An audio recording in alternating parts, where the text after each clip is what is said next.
Hey there, my name's Matt. I work at Ableton on the sales and local marketing team. It's good to be here with SYNTH ANATOMY today. Hey Tom. So I want to show you Live 10 today.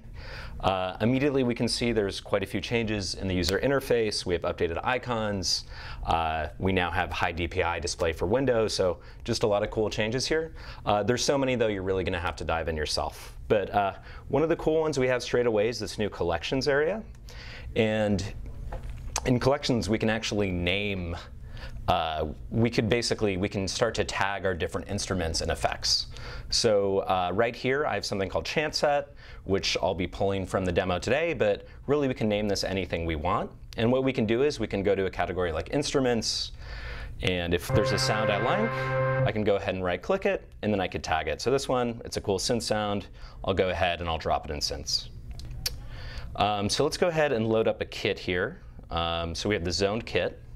And there's been a lot of changes in the sound design for Live 10. So we've had sound designers from Berlin, from Atlanta, from Los Angeles, putting in a lot of effort. So what you're going to see is you're going to see a lot of new sounds that just sound really good straight away. This one's from the new Chop and Swing pack, which is one of our new curated packs. So let's go ahead and hear what this sounds like.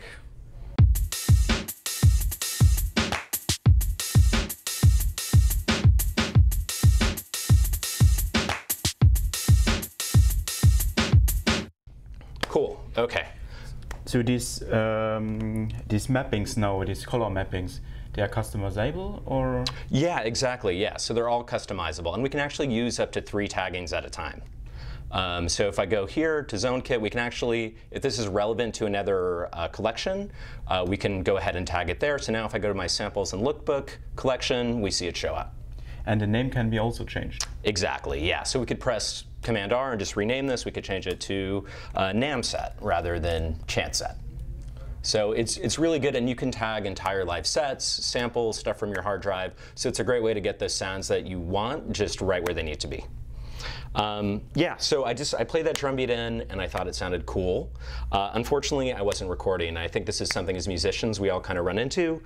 You don't press record, you flub the first note, and your take's ruined, right?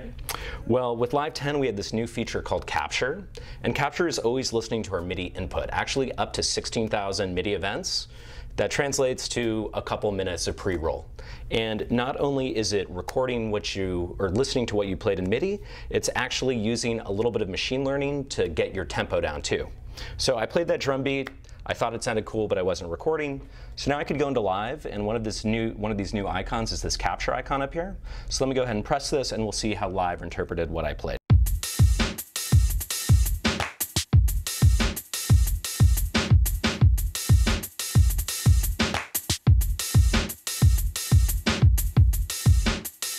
Nice. Okay, so it did a pretty good job of determining what I was playing there, and yeah, so that's just one of the cool features there with Capture.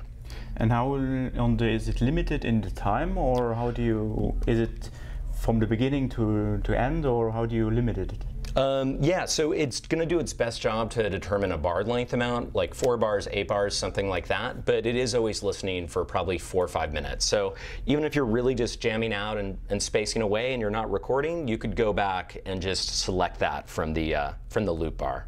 So even if we go forward here, we'll just stick with 4 bars.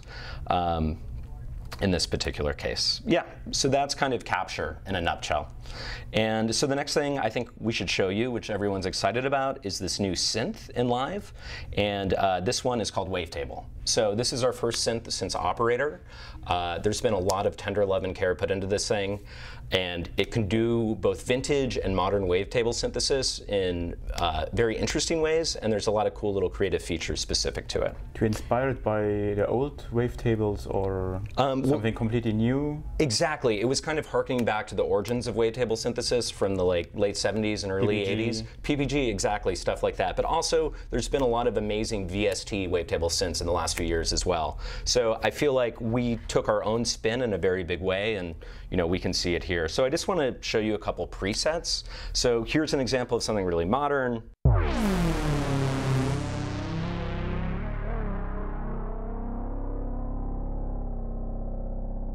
So you can get these huge, modern, big sounds. But at the same time, just like we were just talking about, we wanted to get you something vintage as well. So here's another preset.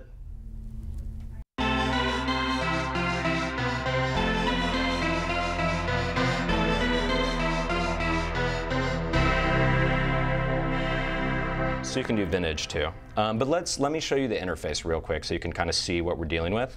So this is a preset I made. And what we can see here, immediately we see the envelopes kind of blow up.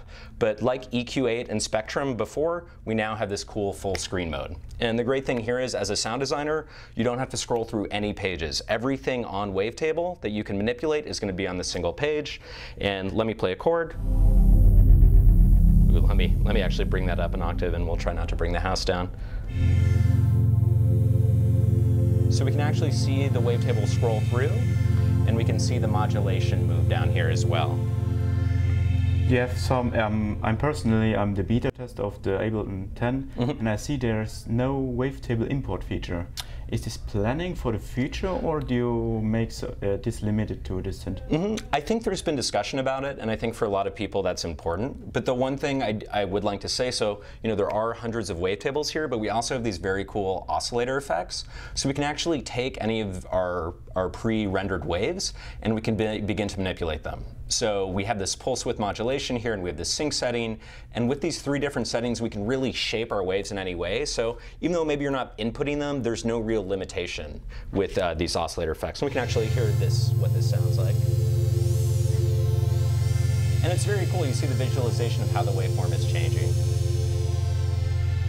And so yeah, let's check out this modulation matrix though. So this is really neat, and I think is something very original for 10 and live. So now if I press a parameter here, let's just say I press resonance, we see it appear in the modulation matrix. Now if I press frequency, it's going to take over that.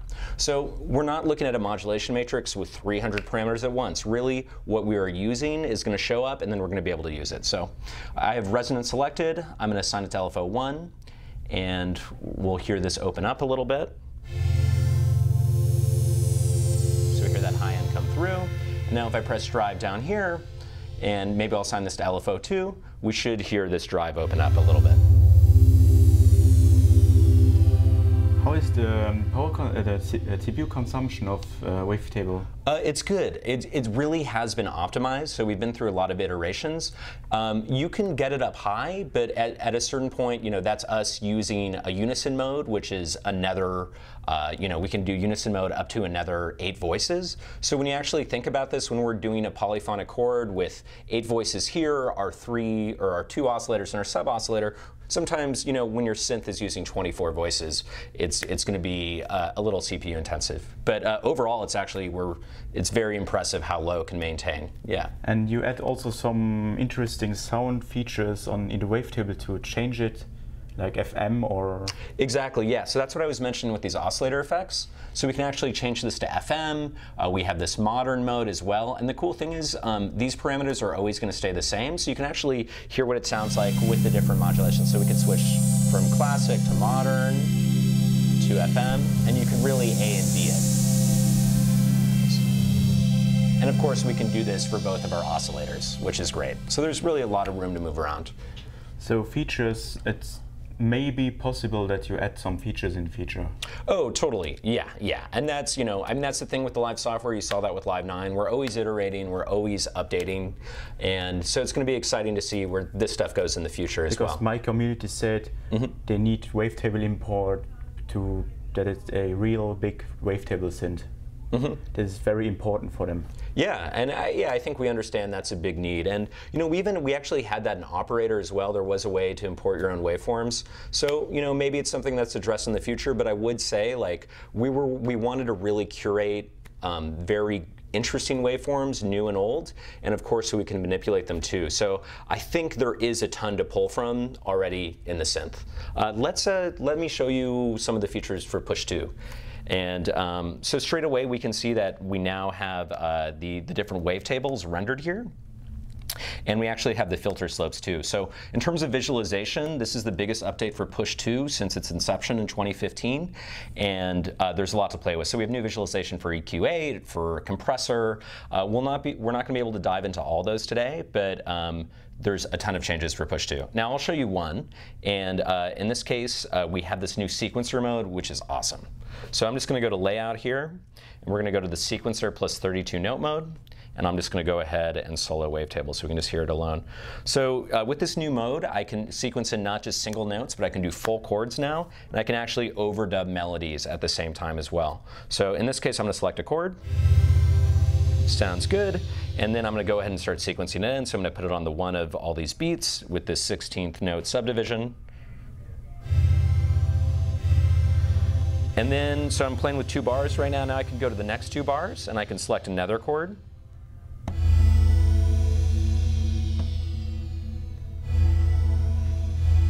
And now I could even select a last chord to signify turnaround.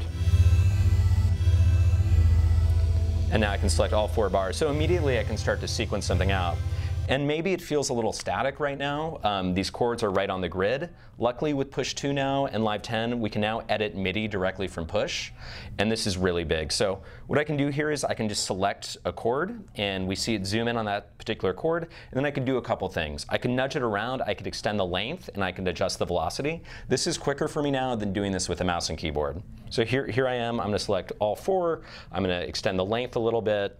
Let's go to bar 2, or the last 2 bars, and I could take these chords and I can actually nudge them around, so I can make them feel a little more human. So even though we are sequencing on the grid, it's very easy to start to move this stuff around. So I can move this around, maybe take this last chord, and we can extend it out. This has been huge for me, and I think a lot of people are going to find it's a great way to start to get your harmony down as well. We expect you from Ableton with 10 maybe a Push 3, so this was quite a surprise to see such an update for Push 2. Mm-hmm. Yeah, totally. And I think it's something that, we believe the Push series, Push 1, Push 2, these are instruments with a very long lifespan. We want you to consider it like a guitar or like a piano you have at home. So we're going to keep on updating. There's actually a ton of updates for Push 1 as well with Live 10. So we're not forgetting our customers. We know that there's this whole ecosystem of hardware out there, and we're going to keep updating for it. And the Push 1, what's changed there? We have some features here. Obviously, there's some limitations in terms of visualization, but I think in terms of this new sequencing mode, this 32 note mode is going to be on there, and there's going to be some other cool features as well. Yeah.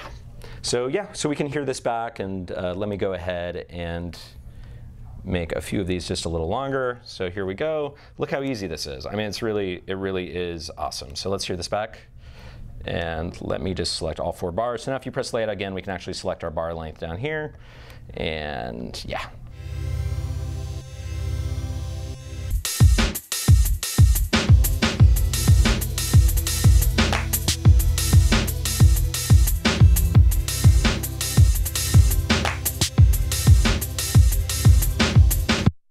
Cool. So there you get a little idea of what that sounds like. So we have a couple other cool effects in Live 10. So let me just show you these real quick. So we'll go back to my drums here, and let's just go ahead and add something to here. So let's go to my drums, and so one of these new effects we have is called Drum Bus. Now, Drum Bus is an all-in-one kind of effects processor. It is called Drum Bus, but like with anything in Live, throw it on your guitars, throw it on your vocals. So let me just load this up. And yeah, so in a very small footprint, we just have a ton of effects we can play with and change. So immediately we have this very cool distortion stage. So I'm just going to solo this, and I'm just going to turn down the master a little bit. OK, so let's hear this back. And let's just A and B it. Here it is with the default settings. So already you hear it kind of come in a bigger way. And we have these 3 types of distortion here. We have a built-in compressor that's kind of optimized for bus work and group track work. We have this high-end distortion here, this crunch, so we can hear this come out. But we also have this dampening EQ as well, so we can pull out some of those highs we're bringing in. And we also have this transient designer. So I can go all the way to the left, and I could de-emphasize my transient. It's a very short attack, right? But I can also go all the way to the right and bring out this room sound as well.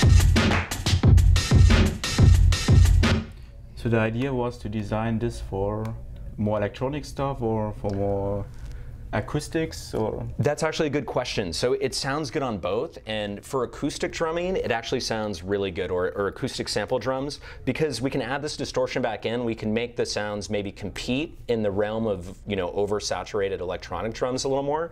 And the cool thing is we actually have this boom section as well. So I'm just gonna play it on this track. So let's just hear that boom come in. And this is actually a resonant, I believe it's a low pass filter. And so it's gonna allow us to tune our low end. So let's hear this now with this boom up. I'll just turn that master down just a little bit. And we can actually adjust the frequency of this.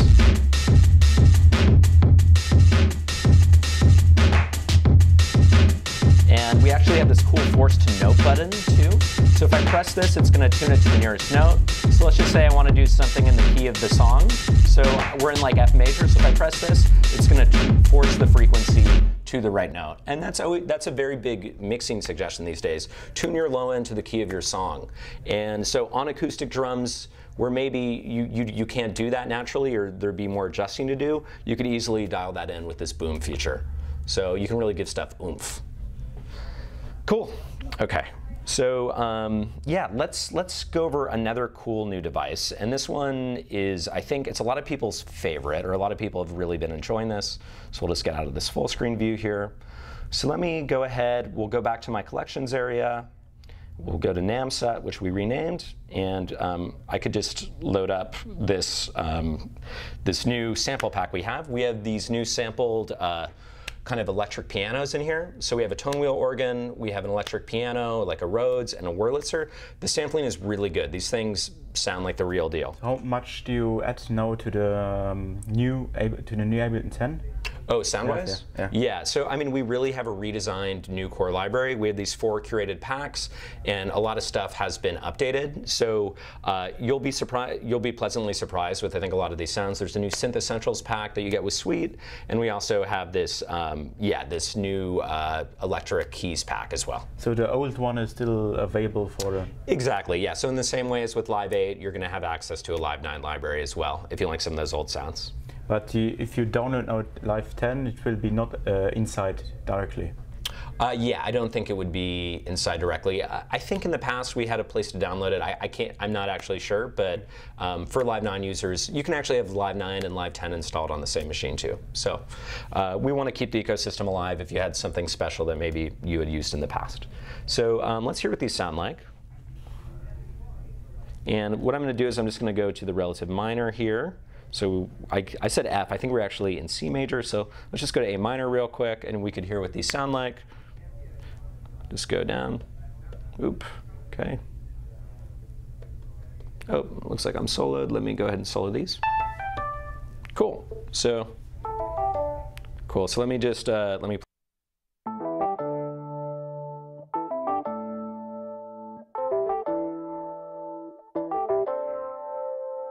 So I just played a little piano part, thought it sounded good. I'm using capture for overdubbing all the time too, so let me just go ahead and capture that.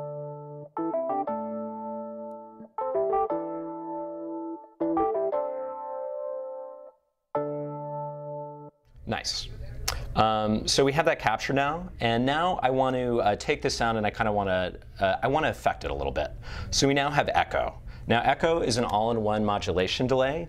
Immediately here you see this very cool time tunnel, so let's just go ahead and hear this back.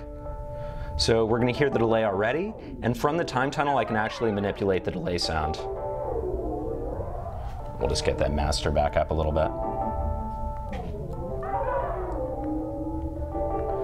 So yeah, so this is really, it's an all-in-one delay. So we have modulation here, we have a built-in reverb that harkens back to the space echo, we have 2 analog modeled filters on here, and we have some cool kind of tape delay and noise recreation. So do you have some ideas of, this idea was coming from where? Do you have a hardware device, or do you say, how do you want to model it? Exactly, yeah. So I think we looked at a lot of these old devices, old Bucket Brigade delays from the 70s, some of the old Roland Space Echoes. So we wanted to give you all of those features as well as give you a modern delay too. So we basically wanted to have it so if there's one delay you can take away with you, it could be echo. So yeah, so let's hear this a little more. So we have this nice re-pitching. So you really get that analog feel, the tape head skipping around. We have this nice feedback parameter that goes up to 150%, so we can start to get some real analog feedback in there as well, or that vibe, you know. Of course, it's not actually analog.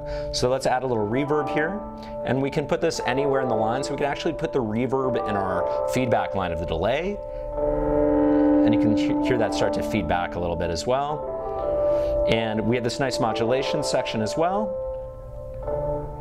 And you know, we can shape our modulation, so we'll go to quarter notes here, and let's go to quarter notes. There we go.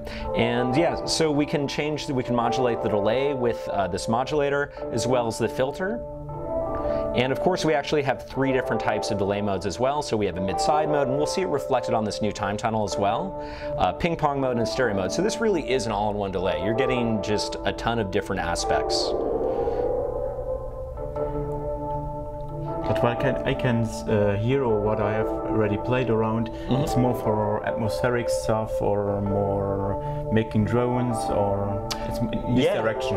It's great for that as well. But the cool thing is, you know, we're hearing that kind of that repitching occur, but we can actually take that repitch up, and this is actually going to play like a pretty standard digital delay as well. So we just wanted to give you all the options. But I know what you were talking about there. Yeah, so we can sound design right from here.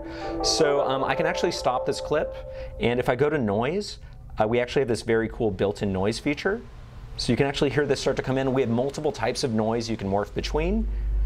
And we can actually sound design with no input at all directly from this. We have this cool wobble feature as well, which is going to give it kind of like a wobbly tape or something like that. Again, a little more analog flavor. And of course, we could add feedback in here, and we could start to get this noise going.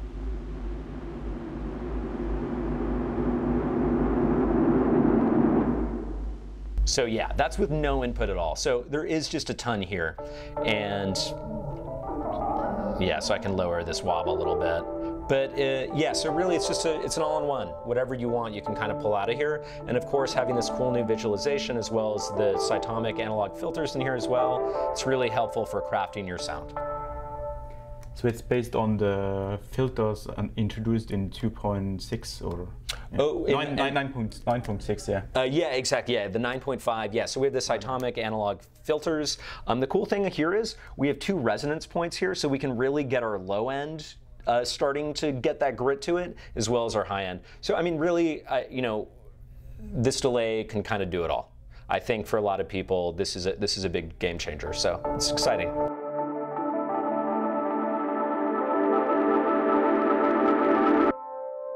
Yeah, so maybe I'll show you the last new feature, or not the last new feature, but the last new device for Live 10, and that is Pedal. So let me go ahead and pull Pedal out here. So Pedal is our new analog modeled stomp box. This really finishes out Live's guitar rigs. Now we have a tuner, we have an amp, we have a cabinet, and now we have Pedal to bring that kind of distortion back in. And as I was mentioning earlier as well with drum bus, put this on anything. Put this on your sub bass. It's just going to add a grit that you're going to like. But you have also react to the people who play guitar. And exactly. And yeah, and of course, yeah, for the people who play guitar, you're going to have, you know, your emulation is going to get better and better if you just want to plug straight into Live. And you know, guitar is a big deal. So so we have 3 different stomp boxes modeled here. So we have a nice overdrive, and let's go ahead and get this clip going real quick. And maybe we'll get that echo going too, but I'll just bring that dry wet down a little bit. So we can bring up the gain. We have overdrive, distortion, and fuzz. So it sounds real big, and we can actually adjust specific parameters. Let's say I want to pull some of the treble out, bring the bass up. We can do that. And there's actually this little subsection as well, because distortion pedals, they can take out some of the low end. So we can actually bring that back in. So you're going to have a lot more girth available for you with Pedal as well. So it's based on old FUTs pedals, or do you design new ones? Yeah, I think you know, I think we looked at old pedals for inspiration, but with features like the sub, or not the sub oscillator, but the subharmonic enhancer down there, we wanted to also do something a little different. And I feel like that's a lot of Live 10. Harken back to the old, bring in kind of some analog feel and flavor, but also let's move the game forward a little bit as well. So, and you'll see that through all the new devices. Looking at the complete interface, you have improved it massively.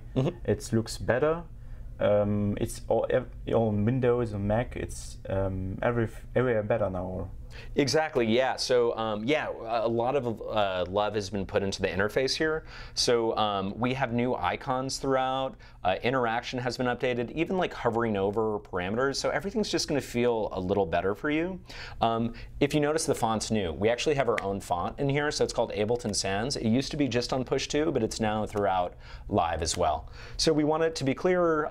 You know, we have, of course, we've redesigned things in arrangement view as well. So we have these beautiful new kind of clip views, and there's just a lot of changes visually. So as far as arrangement features are concerned, we wanted to make the workflow much quicker. So let me just bring over just one more. Oh, I already brought that one over. Let me do this. Make sure drums are in the right place, and I could bring over this as well. So yeah, so immediately we see clips are a little cleaner. Really, we've just tried to update all of the interface. We also have some changes as well that are quite nice. So we now have this pen tablet mode. So if you're using something like a Microsoft Surface, interaction is going to be better for you. So we're aware of the touch community, and it's something we have been working on with 10 as well. So with the new Ableton Live 10, touch is finally better on Microsoft devices, yeah? Yeah, you'll notice better interaction with this. Only with the pen, or also with the fingers? I think it should be the fingers as well. You know, it's not full integration, but it is much better. So it is something we're aware of, and the fact that we brought it in, I think, is a big deal. We're aware of, you know, that user base. And you have improved also the side of modular, or the integration of hardware, external hardware? Totally. So I think a lot of that is actually going to happen through Max for Live. So we've had a ton of changes in regards to the Max implementation. So we now have Max 8 bundled in with Live, and you don't have to install it on its own anymore. It's actually installed alongside Live 9 Suite. And let's just load up one of the new devices for Live 10. So I'm just gonna, let's go back to session view, and I'm gonna put this shaper device on my Wavetable. So I don't know if you used Max for Live before, but it loads up significantly quicker. There's no longer this splash screen that you see. And basically the integration is tighter than ever before, lower CPU footprint. And so I can just show you this new device shaper. It's gonna allow us to make custom envelopes. So I can pick my shape, and I can start to map it to different parameters here. The cool thing is there's now multi-mapping for all of the Max modulators, which I think was a big request. So it's super cool, and you know, we can play with this a little bit, and we can actually hear what this sounds like too.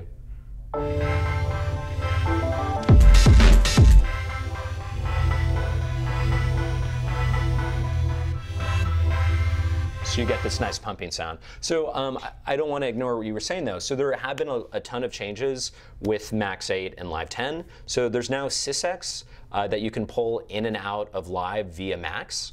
So that's big for a lot of people who want to hook up their old hardware synths. Similarly, we now have surround sound that's been available in Max, but now is open up to the Live API.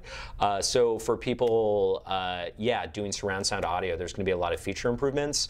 And for the modular community, I think there has been CD in and out via Max for a while. So you're just going to see this grow. And of course, the beautiful thing about Max for Live, if you want to build it, you can build it yourself. And you know, really the sky's the limit there for what we can see come out. And we've just made the tools a little easier to use, and everything feels a little more native. So you see this UI, it kind of looks like Live's UI as well. And that's really a signifier of the tightness of this relationship, and we just want Max to be integrated more seamlessly than ever before. So basically, what is for you personal the 5 most important features we said I must buy Ableton Live 10? Yeah, I would say a lot of the new devices. Wavetable has really changed the game for me in terms of quick, really good sounding synthesis. I use it on a lot of ambient and evolving things. So good for that. It's lush, it's big, the unison mode really stretches things out in a very cool way. Echo, I'm putting on everything. It's kind of my only delay right now. Of course, use all the other delays as well, but I've been having a lot of fun playing with it and getting that grit over. The arrangement view features, there's so many. Maybe we're not going to have time to touch on them today, but there's all these cool single key commands. And of course, as music producers, session view is fun. It's fun to write the music, but we also need to get down to the nitty gritty and write in that automation and write in our different parts. So the arrangement features, I notice I'm spending more time in there as well. There's been updates to automation as well, which makes it easier than ever to write an automation. So how many is that? So we have Wavetable, Echo, yeah, the modulation features. I'm a big Max for Live guy. Love all the changes for Max. Max 8, you know, it's just being developed right now. It's integrated into Live, but there's going to be so much more that comes out upon official release. So since the acquisition of Max for Live, the company, it will be more and more in part of the Ableton Live 10 or 11 later. Exactly, yeah. So yeah, it's just very, you know, we've always had an amazing relationship with them. Obviously, it's been integrated since Live 8, but this has only strengthened it more. And it's very cool to kind of get our programmers together and discuss the future. And, you know, such smart people over at Cycling. So yeah, the integration is tighter than ever before. And that's where I see a lot of very exciting stuff for us in the future. Okay, thank you. Awesome, thanks, Tom.